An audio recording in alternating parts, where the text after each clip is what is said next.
বহু প্ৰত্যাশিত লোকসভা নিৰ্বাচনৰ ফলাফল ঘোষণা হ'ব। জল্পনা কল্পনা উৰি পৰিব।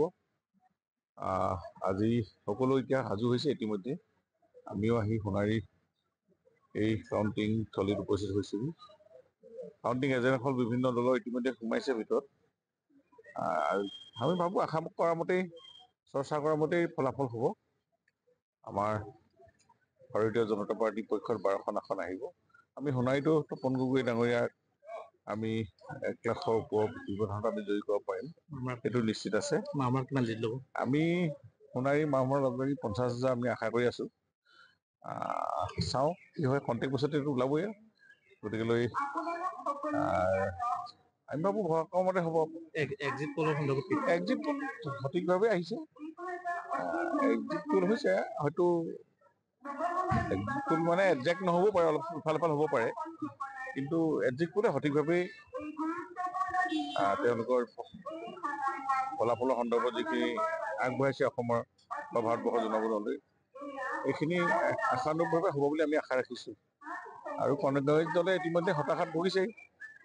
তেওঁলোকৰ সভাপতিয়ে কৈছে যে 3-4 ৰাউণ্ডত হাৰিলেও ওলাই আহিব নালাগে, শেষলৈকে থাকিব লাগে বুলি। কাৰণ এইটোৱে সূচাইছে যে তেওঁলোকে হাৰিব বা পৰাজয় কৰিব, এইটো নিশ্চিত হৈছে তেওঁলোকৰ সেই বাহ্য প্ৰায়।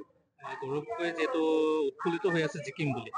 প্ৰতিজন প্ৰাৰ্থীয়ে উৎফুল্লিত হৈছে। মই নিৰ্দলীয় এজনে কৈছে ময়ো জিকিম বুলি কৈছে খন্তেক ফোন কৰি। গতিকেলৈ প্ৰতিজনেই জয়ী হোৱাটো মানে আশা কৰে, এইটো কিন্তু ফলাফলে বা জনগণে ভোট ক'ত ৰায় দিছে সেইটো ওপৰতে নিৰ্ভৰ কৰিব। ডিব্ৰুগড় কাজিৰঙাত কি হ'ব?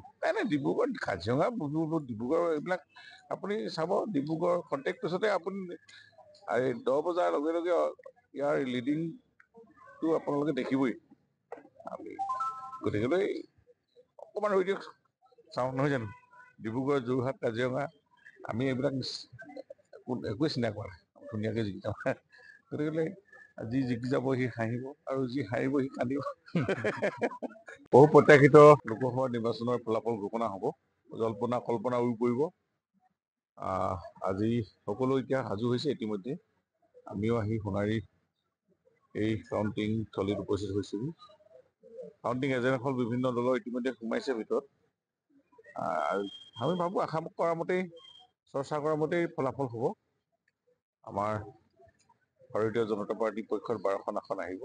আমি সোণাৰীতো তপন গগৈ ডাঙৰীয়াক আমি 1 লাখৰ ওপৰত ব্যৱধানত আমি জয়ী কৰিব পাৰিম, সেইটো নিশ্চিত আছে।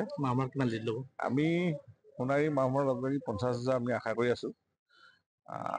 চাওঁ কি হয়, খন্তেক বছৰতে এইটো ওলাবই। গতিকেলৈ আমি ভাবোঁ ভৰসামতে হ'ব।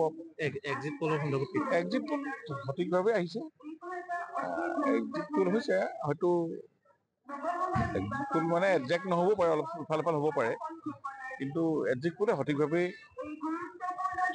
তেওঁলোকৰ ফলাফলৰ সন্দৰ্ভত যিখিনি আগবঢ়াইছে অসমৰ বা ভাৰতবৰ্ষৰ জনগণলৈ, এইখিনি আশানুৰূপভাৱে হ'ব বুলি আমি আশা ৰাখিছোঁ। আৰু কংগ্ৰেছ দলে ইতিমধ্যে হতাশাত ভুগিছেই।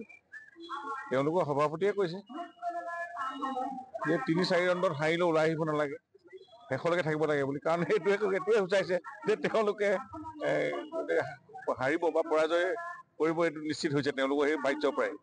গৌৰৱকৈ যিহেতু উৎফুল্লিত হৈ আছে জিকিম বুলি। প্ৰতিজন প্ৰাৰ্থীয়ে উৎফুল্লিত হৈছে। মই নিৰ্দলীয় এজনে কৈছে ময়ো জিকিম বুলি কৈছে খন্তেক ফোন কৰি।